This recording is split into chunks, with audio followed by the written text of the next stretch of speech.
Hello दोस्तों, स्वागत है आपका अपना यूट्यूब क्लास अक्षरधाम क्लासेस में। कल हम लोग प्रकाश प्रकाश स्रोत के बारे में पूरा पढ़ लिए थे। आज हम लोग देखेंगे प्रदीप्त वस्तु और प्रदीप्त वस्तु। तो पहला है प्रदीप्त वस्तु। प्रदीप्त वस्तु किसे कहते हैं? तो जो वस्तुएं प्रकाश उत्सर्जित करती है वे प्रदीप्त या दीप्तिमान वस्तु कहलाती है।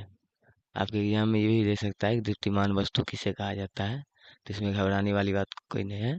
प्रदीप्त वस्तु को ही हम लोग दीप्तिमान वस्तु कहते हैं। ठीक। तो वैसा वस्तु जो प्रकाश को उत्सर्जित करे, खुद प्रकाश को उत्सर्जित करे, उसे बोला जाता है प्रदीप्त वस्तु। जैसे हो गया सूर्य। सूर्य का अपना प्रकाश होता है। बिजली का जलता बल्ब, इससे भी प्रकाश निकलती है। जलती मोमबत्ती इत्यादि और कई प्रकार के होते हैं। ठीक है। अगला है अप्रदीप्त वस्तु। अप्रदीप्त वस्तु हम किसे कहते हैं? तो जो वस्तुएं प्रकाश उत्सर्जित नहीं करती हो उसे अप्रदीप्त वस्तु कहते हैं। मतलब वैसा वस्तु जो प्रकाश उत्सर्जित नहीं करता हो।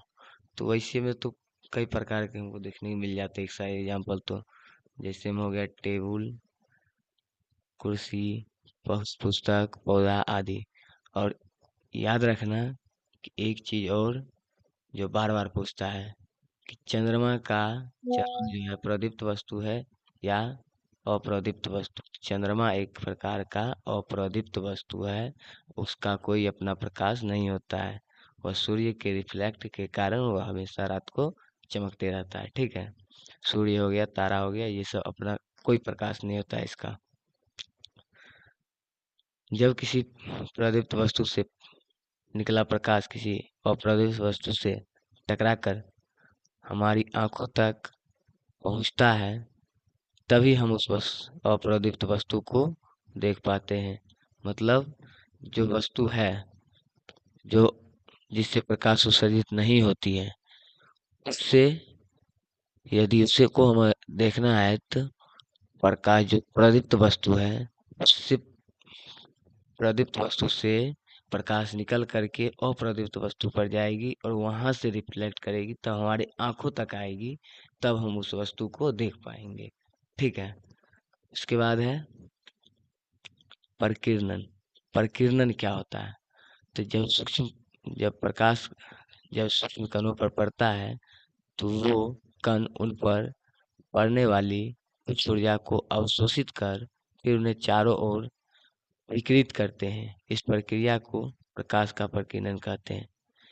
मतलब वायुमंडल में उपस्थित वायुमंडल में उपस्थित सूक्ष्म कण पर जब प्रकाश की किरण पड़ती है तो वे सूक्ष्म कण कुछ प्रकाश को अवशोषित कर फिर उन्हें चारों ओर विकिरित कर देती है।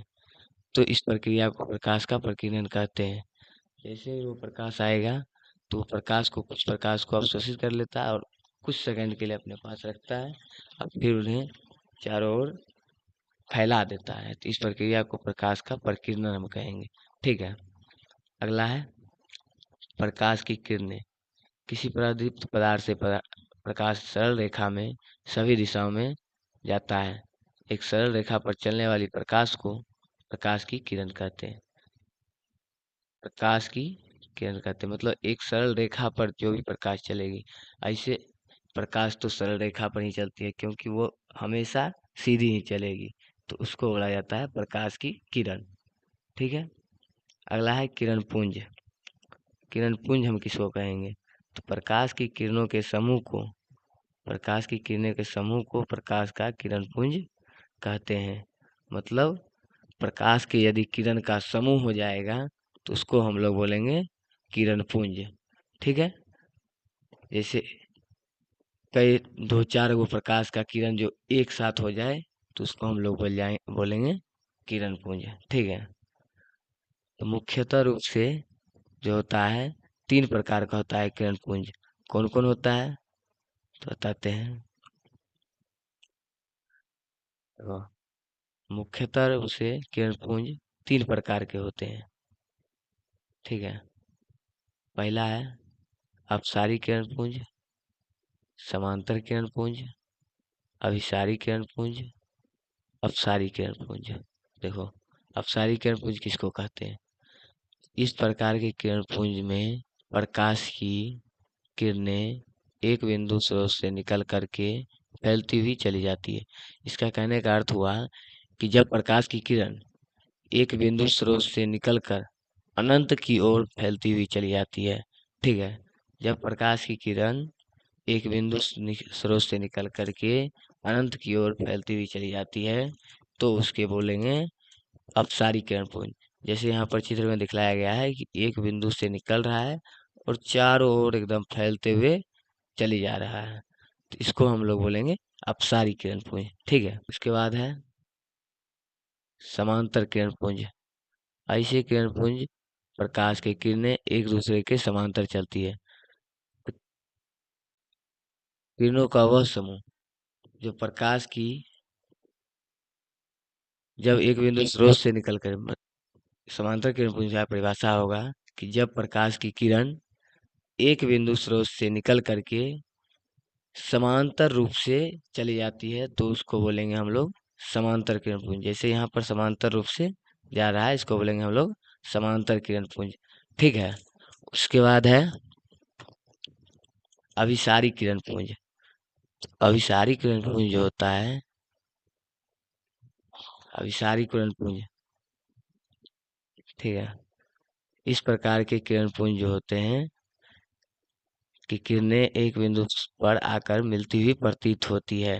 ठीक है, और ये जो होता है ऐसे, अतः ऐसे किरण पुंज के किरणों के बीच दूरियां घटती है। मतलब इसका परिभाषा हो जाएगा कि जब प्रकाश एक बिंदु स्रोत से निकल करके जब प्रकाश अनंत से आकर के जब प्रकाश अनंत से आकर के एक बिंदु पर मिलती है, तो उसे अभिसारी किरण पुंज कहा जाता है। ठीक है, जैसे यहाँ पर चित्र में दिखाया गया है कि जो एक बिंदु पर आकर के सब मिल रही है, इधर से आ रही है, इधर से आ रही है, इधर से आ रही है, और एक जगह बिंदुओं पर सब मिल रही है, तो इसको बोलेंगे हम लोग अभिसारी किरण पुंज। ठीक है, आगे देखते हैं हम लोग पारदर्शी पदार्थ के बारे में। पदार्थ कितने प्रकार के होते हैं? पदार्थ जो होता है 3 प्रकार का होता है। कौन कौन? पारदर्शी पदार्थ, पारभासी पदार्थ और अपारदर्शी पदार्थ। ठीक है, पहला है पारदर्शी पदार्थ।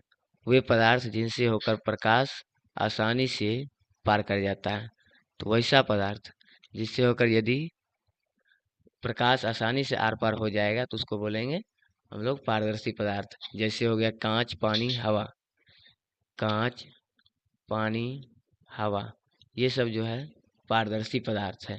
ठीक है, इससे प्रकाश आसानी से आर पार हो जाती है। ठीक है, अगला है पारभासी पदार्थ। वे पदार्थ उन जो उन पर पड़ने वाले प्रकाश को एक छोटे से भाग को ही अपने से होकर जाने देती है। इसका परिभाषा हो जाएगा कि वैसा पदार्थ जिनसे होकर आंशिक रूप से प्रकाश आर पार करती है। पार तो करती है लेकिन आंशिक रूप से कम, तो वो हो जाएगा पारभासी पदार्थ। ठीक है, जैसे में हो गया घिसा हुआ कांच, तेल लगा हुआ कागज, बैलून का रबर, आंख की पलक, हल्के बादल, बादल हो जाएगा यहाँ पर, सही कर लेना, उसके बाद कुहासा आदि। ठीक है, ये सब हो जाएगा पारभासी पदार्थ में। ठीक है, अगला है अपारदर्शी पदार्थ। ठीक है, तो अपारदर्शी पदार्थ हम किसको कहेंगे? तो वे पदार्थ जो प्रकाश को अपने से होकर नहीं जाने देता है।